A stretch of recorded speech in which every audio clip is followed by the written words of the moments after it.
Salut les amis, bienvenue sur votre plateforme. J'espère que vous allez bien. Bonne année, ouais, bonne et heureuse année 2024 à tous nos amis, à tous ceux qui nous suivent, tous ceux qui commentent les vidéos sur notre plateforme. C'est votre plateforme aussi. Ça, c'est une plateforme d'éveil des consciences, de rééducation, de réécriture de notre histoire. C'est très important pour nous, pour vous, pour tout le monde de se concentrer pour la libération de l'Afrique. Cette concentration est très utile. We have to be very focused on what we are doing because Africa needs to be free. Cameroun needs to be free. Maintenant, les amis, revenons au Cameroun. J'ai posé la question lors de l'entretien qui nous a accordé le bâtonnier Akeremouna sous l'éventualité d'un président anglophone au Cameroun. Oui, rappelez-vous comme c'était hier. Amadou Ali avait parlé et Wikileaks a eu ces informations-là. C'est un pont du régime, on dit un anglophone président, ce n'est pas possible. Et moi, j'ai eu l'opportunité, les amis, avant son décès, Nigel Fondi, de l'interviewer 5 fois. J'ai dit 5 fois de l'interviewer. Et toutes les fois, quand on évoquait le sujet sur l'élection présidentielle de 92, il me l'a dit, main sur le cœur, qu'il a gagné les élections. Il m'a parlé du haut commissariat britannique qui est venu à Tarikon, de l'ambassadeur de la France et autres, pour un quelconque deal, mais il n'a pas accepté et il y a eu résidence surveillée sur 3 mois. Voilà la réalité. Donc, les politiciens au Cameroun aujourd'hui, surtout ceux qui étaient vraiment engagés en 90-92, disent clairement que John Fundi avait gagné les élections au Cameroun. Donc, il n'y a pas une question de vivre ensemble au Cameroun. Il n'y a pas un problème, non. Il n'y en a pas, ça n'existe pas. La plupart des problèmes qui sont au Cameroun aujourd'hui sont créés par les politiciens de toutes pièces parce qu'ils veulent utiliser ce problème pour se maintenir au pouvoir. La crise anglophone aujourd'hui, c'est un problème qu'on pouvait régler. On n'avait pas besoin de déclarer la guerre. On pouvait régler en écoutant les gens, en acceptant les différentes solutions proposées. Parce que si vous dites que voilà, il y a un problème, vous devez poser le problème et penser aussi à la solution à ce problème. Et les anglophones avaient pensé la solution à ce problème. Mais comme Barthélemy Biabi Vondopol, le président, a montré que c'est lui le plus intelligent, il a plutôt déclaré la guerre et il appelle les gens terreau aujourd'hui. Vous voyez que ça n'arrange pas le problème. Comparez ce qui se passe à l'extrême nord et ce qui se passe dans le nord-ouest et le sud-ouest, c'est mal connaître cette histoire, c'est faire preuve un peu pas de sérieux, je ne vais pas utiliser les mots durs, les amis, dans la résolution de cette crise. Si c'était la même chose, on ne devait pas organiser le dialogue inclusif, non inclusif, quoi. Et si c'était pas ça le problème, on ne devait pas commencer à chercher à construire l'aéroport à Tico, on ne devait pas détourner le projet de port de Limbé, et aujourd'hui on est en train de nous parler de port de Limbé, on ne devait pas détruire le port de Tico, donc il y a beaucoup de choses qu'on se dit comme ça aujourd'hui. Et les gens doivent savoir, les amis, pour régler un problème, consultez l'histoire. Si vous ne connaissez pas bien l'histoire de ce problème, l'origine de ce problème, vous ne pouvez pas le régler de façon durable.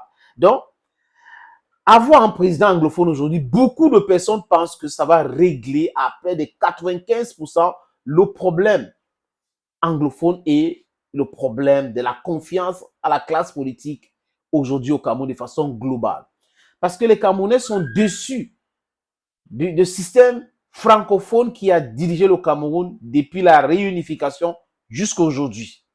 Et tout le monde le sait, les amis, que quand il y a une minorité, que cette minorité prend les choses en main, cette minorité consulte tout le monde pour pouvoir régler le problème. Les gens ne peuvent pas forcément être d'accord avec tout ce que je dis là, les amis, surtout my brothers and sisters of the Northern Southwest, because I know the reality of the problem.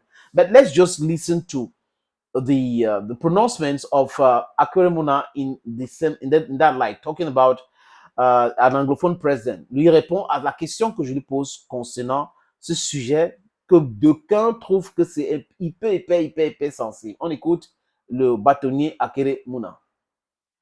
Toujours au cours de cette année, en plus de la lutte contre la corruption, vous avez abordé un sujet qui peut paraître sensible, celui d'un président anglophone. Pouvez-vous en dire plus aux Camerounais, bâtonnier? J'ai parlé de ça parce que on en parle.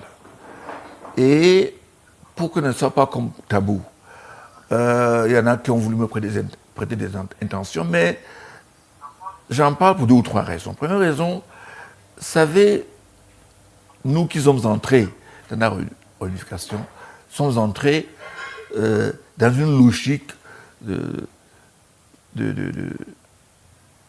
d'un pays biculturel. C'est pour ça que la Constitution fédérale parlait chaque fois qu'il y a un président anglophone, qu'il y a un vice-président francophone, et vice-versa. Et c'est dans cet esprit que beaucoup de nous avons grandi, n'est-ce pas, en entrant, n'est-ce pas, dans la République. Est-ce que c'était nécessaire d'en parler? Mais Lee John-Fundi a prouvé le contraire.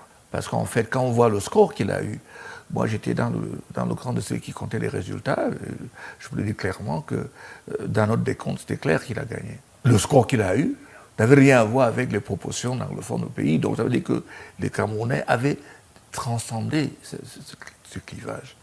Donc cela étant dit, à partir de cette année-là, on a eu l'impression de ce problème anglophone, francophone commençait à se poser avec beaucoup d'acuité. Les anglophones ont dit sans problème, mais il faudrait peut-être un État fédéral qui va permettre à ce que certains pans de culture, comme justice, éducation et autres, restent intacts. Et la grande majorité d'anglophones ont adhéré à cela. Mais le fait qu'on n'a pas vraiment intégré ça dans le déroulement des choses a donc radicalisé les uns et les autres, et on se trouve où on est. Et donc ça a donné lieu au procès qui avait été créé sur la marginalisation des anglophones, qui avait fait un procès au niveau de Banjul à la Commission de droits et des hommes et du peuple, qui a affirmé qu'il y a en fait ces marginalisations. Et je pense que peut-être une présidence anglophone va ramener les choses à un certain équilibre qui pourra aider à trouver une solution rapide à cette crise au nord-ouest, sud-ouest. So really, beyond saying that it's a path for anyone to become president, I think that an Anglophone presidency has the virtue of causing Anglophones to feel part of the system. What else do they want? That's not the issue. The issue is that Cameroonians should participate fully in the life of the building of their country. So I think one of the real solutions to an Anglophone, to sorting out the Anglophone crisis, I don't like calling it Anglophone crisis, but so be it, is firstly a federal system, and secondly, an Anglophone presidency. You got it from the mouth of Batoni Akure Muna. So why not talk about an Anglophone president today in Cameroon? It's also very important. He talks about the federal constitution. The fact that a Francophone should be president. If a Francophone is a president, the Anglophone should be the vice president. If the Anglophone is a president, the Francophone should be the vice president. What has happened to that? Why did they destroy the constitution because of petrol, because of war? 72 referendum. And it's still active today. Why should an Anglophone not be the president? Why should we be talking only about prime ministers, talking about other ministries? Why should the Anglophone not be president? If that happens, according to the pronouncements of this law erudite, Batoni Akeremuna, it could be some sort of a panacea to bring a long-lasting solution to some of the problems we are faced with. But never forget, he insisted on the fact that a federated state is a part of the solution also, federalism. Others are thinking otherwise, but he thinks federalism is the solution, as was before. Merci les amis, merci pour tout. Bonne année encore.